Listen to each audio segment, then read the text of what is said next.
In this DVD, we're going to explore an advanced level of cutting. We've already covered in the previous two DVDs, we've covered the Nidongiri, the 2-level cut, the 3-level cut, and the 4-level cut.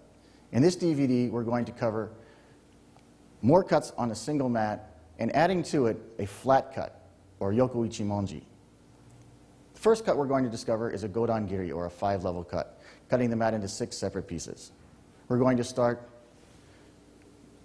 with a kesa, a second kesa, a kiriage, a kesa, and a Yoko Ichimonji.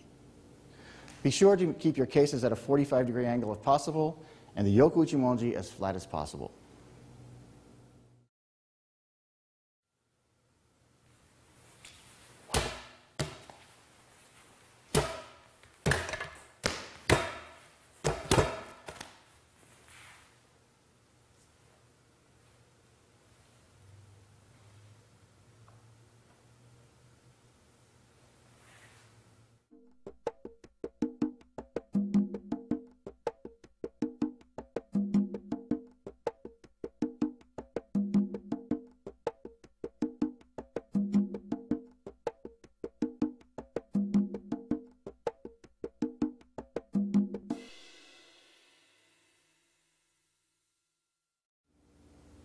Adding to the Godongiri cut, we're now moving on to Rokodongiri.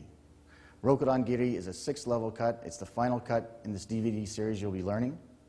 It divides the target into 7 separate pieces. It's very important on the last and final cut, the Yoko Ichimonji or Suihei, the flat cut, that we don't get too close to the peg, the retaining peg that comes up into the mat. So you want to make sure that you've used only enough mat so you don't clip the peg. In competition cutting, clipping that peg would be a deduction. So remember to keep your cuts at 45-degree angles and your flat level cuts as even to the floor as possible.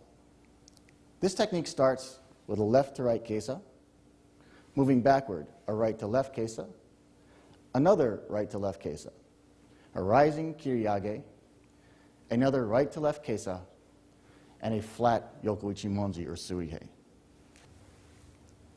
Now that you've learned the Rokodongiri, make sure that you leave enough mat to complete all 6 cuts. Please follow along as Shimabukuro Sensei teaches you how to do the Rokodongiri. This is a very high level of cutting at this point. This DVD will take you up to the black belt level.